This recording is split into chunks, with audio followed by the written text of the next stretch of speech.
Good evening. It's Sunday again, May 22nd. What's today?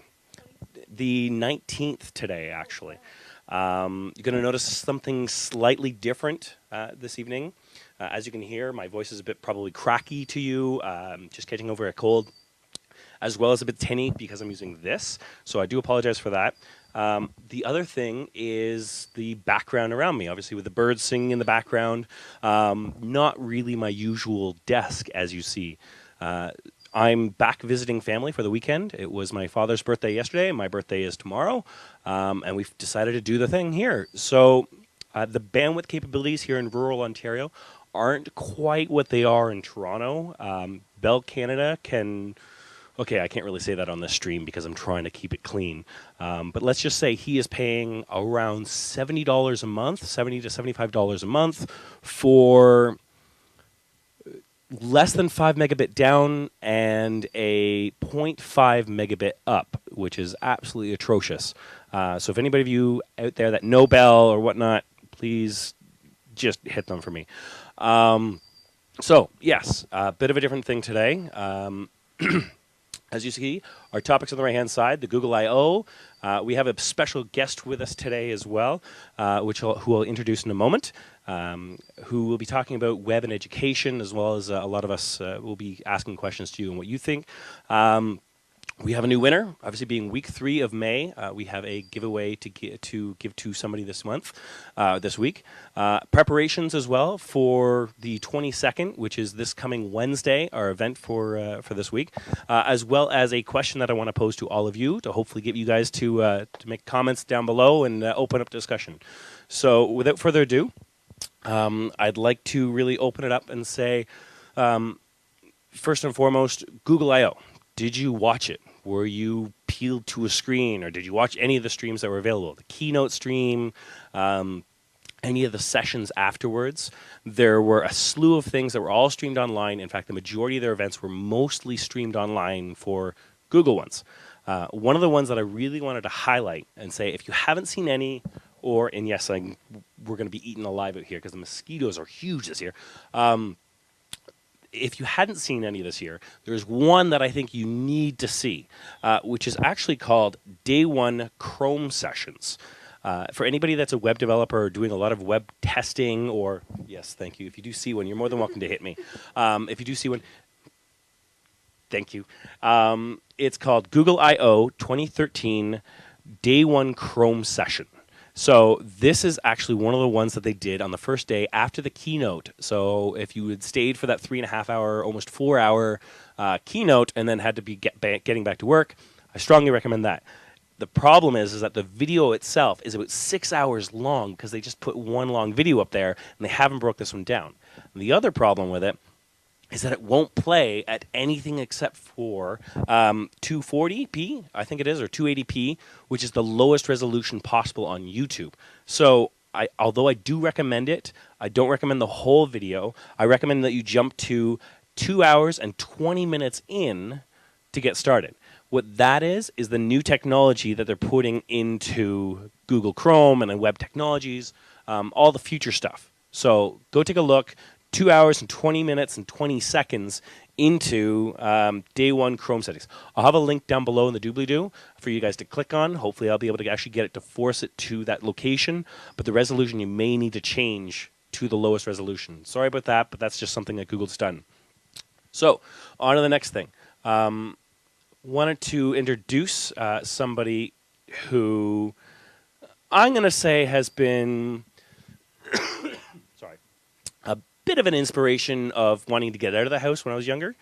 As you can guess, because I'm here visiting family, I have my lovely sister here who is currently in first year college, or just graduated from your second year college. So introduce yourself and what course you're taking. Hi, my name is Madison Potter. I'm Matthew's sister, of course, and I just took the first year of graphic design at St. Lawrence College. And yeah. And how'd you like it? It was what I expected, I guess. I knew a lot of stuff going into it from high school, so it was fairly easy compared to a lot of the other people, I guess. So a bit of background. It's not more of a cocky thing. It's not just a runs in the family thing.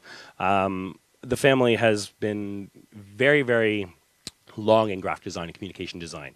Both of our parents were in it for quite a long time. We were always learning for new platforms, new technologies, as well as the fundamentals. We were really taught at a young age all these fundamentals. So when both of us went to college, a lot of the basics and fundamentals we already knew. So we were kind of teaching other people or helping out a lot, and there wasn't a lot to do. But that's not why we're here. That's not why we're discussing.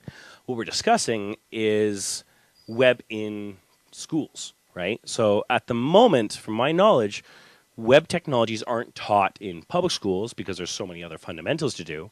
High school, when you were in high school, it's for my generation and probably the majority of you, web was still not there for high school learning. Was it there for you guys at all, doing any type of web technologies in high school? Not really. How about college? So for first year college, first or second year college, now keep in mind we're talking communication design or graphic design, probably some arts and communication. Was there anything for it in that, during first semester at least? First semester, no, not at all. To get into the program, actually, we did some wireframing, but it didn't really go into first year at all or first semester at all. We did a little bit of like web advertisement design, I guess, but nothing really, like no basic web design at all. Okay, so wireframes, which is good, and to get in there for these wireframes, I do remember you calling me up one time and saying, "Hey, can you give me a hand? I need to do wireframes. Do you recommend anything?" What did you eventually take when you did the wireframing? Did you do it by hand? Did you do it by computer? What types of tools did you use? The instructions were for pencil, crayon, marker, anything really that you had around, I guess. So it was fairly easy after I got into the basics of it. So Cool. So since there wasn't anything in first year, which is something I want to say debatable, but not really, because there is a lot of fundamentals that need to be gone over. Do you think that there should at least be something, a single course or an elective that you'd be able to take to get you into it if it's something that you want to explore into? most definitely, it'd be really great to know something about just basic web design and like CSS and everything. I don't even know that. So it'd be really nice to know the basics and fundamentals of that, and I would really enjoy a course on that because I know it's a upcoming thing and there's lots of jobs in the near future. So Yeah, right now the industry is essentially flooded with people that are looking for hiring designers and people who know front-end design. That's essentially the large part of the industry right now, especially in Canada. So it'd be interesting to see. Are you doing anything to either teach yourself or to reach out to people to learn? actually, you gave me a book on my birthday to learn the basics, so I'm trying to get into that. Trying my best, anyways, but it's difficult. But obviously, my brother is here, so he knows what's up.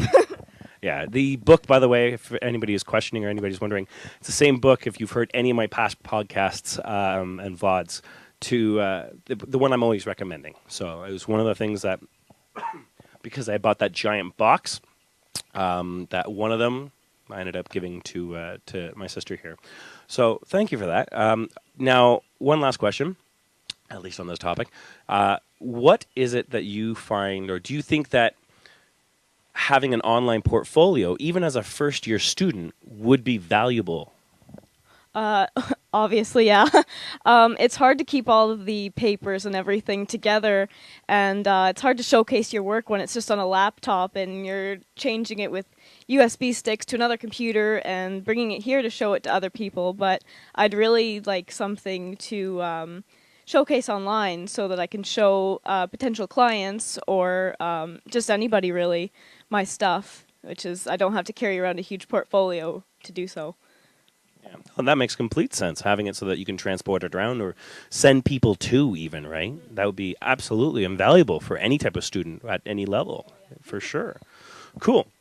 So thank you for that. I appreciate it. What are your thoughts on this? Like, do you think that schools should be teaching communication designers and people who work in communication design the fundamentals and the basics of web technologies, or perhaps even something like a WordPress course or a building your first portfolio course to those people who want to start getting out there and getting their artwork seen? Give me your thoughts down in the comments down below. Open up the discussion and let's hear what you have to say. Cool. So, on to the next thing. Speaking on, I guess, a lot of the stuff that's been going on recently with the group, as you guys all know, 1,500 members this month. We're giving away three. This is week 3 for the giveaways. So, as part, I've actually asked Madison to help with the giveaway this week.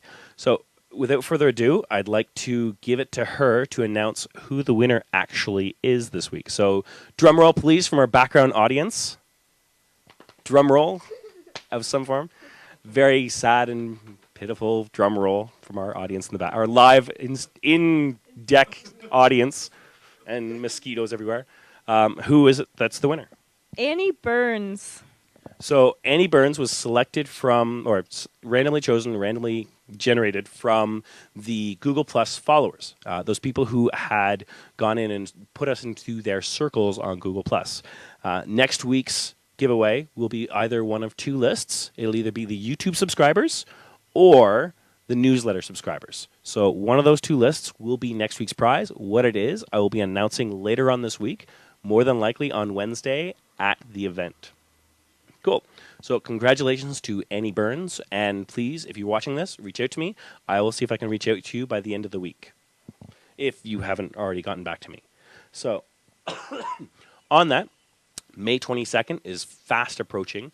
Obviously, within a few days from now, we will be all down at Polar Mobile, down on Front Street, where we will be learning from TV Ontario, their innovation lab, and how to develop using Create.js and Leap Motion.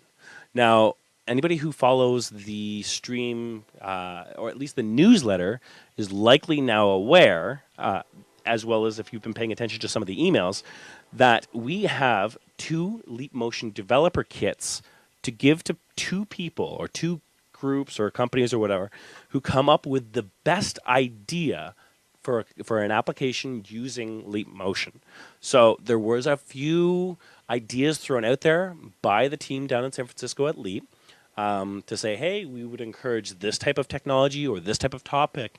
But what we'll be doing is we'll be selecting one of the winners based upon the best idea. So at the event, we'll be giving you guys some time at the beginning of the event to discuss and present your idea, just a couple of minutes, to say, hey, look, I want to win Leap Motion Developer Toolkit and potentially some Skype interviews and some Skype conversations with Leap Motion developers from San Francisco, and how to develop the application, how to brainstorm for it, and how to really take it to the next level.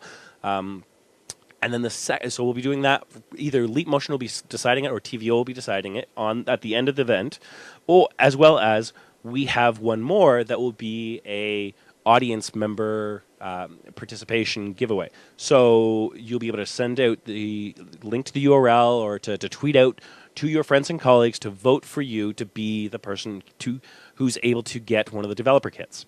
So pay close attention to either the event itself, if you're not able to make it out. If you are able to make it out, come up with your idea, bring it out. Drawings, thumbnails, wireframes, any of those types of things are always, always, always a benefit. We will be able to shoot and take video of any type of drawings, hopefully some pencil, but I do recommend some black marker lines if it's done like a sketch. But we'll be giving away 2 of those as well. So, or at least making sure that the developers who have the best ideas get their hands on 2 of them. So, final thing of this evening is actually going to be a question that I want to pose to you guys. Some of the things that have been happening online recently is there's been a lot of really, really good designs, migrations of one style to another, and I want to ask you guys, where do you get your inspirations online? Where is it that you get your ideas? Now, me personally, I love going to dribble.com, which is DRIBBBLE.com, as well as some other sites for any type of design ideas or some technical resources. Smashing Magazine is always a good one. NetTuts, web appers, always good for those little tiny things. But what are yours? How about you, Madison? Where do you go to get your inspiration to do the designs you have? Sometimes I go to just tumblr.com and usually search hashtag design, hashtag typography, hashtag illustration, anything I'm really interested at the time, or doing a project on. I try to get inspiration from that. Or found.com is a website for designers, and they post all of their just different works that they've done over the years, and it's pretty neat. Found.com, Found. I'm pretty sure there's 3 or 4 F's before found, but We'll have a link down below in the comments, or at least in the description. I'll make sure I'll get that from you beforehand. But what are your sites? Where do you go to get the inspiration that you need for your designs? Or do you have somewhere where you go for technical resources? Post those. Share those. Let's all put this together and see what we can do is possibly even have an area on the htmltoronto.ca website for all these links for you to share publicly and say, this is where I go to get that. Anyway, that has been May 19th, 2013. Thank you for coming out. Thank you for watching the video. And remember, apparently I left Annie Burns up, and she's probably going to hate me for that, or unfollow me. Remember, if you're coming out to the event this coming Wednesday, make sure to bring your idea. If you're not able to come out, but you still want to watch it, we will have a live stream of that event that you can always follow online, and we will be posting it afterwards. So thank you so much, and have a great evening.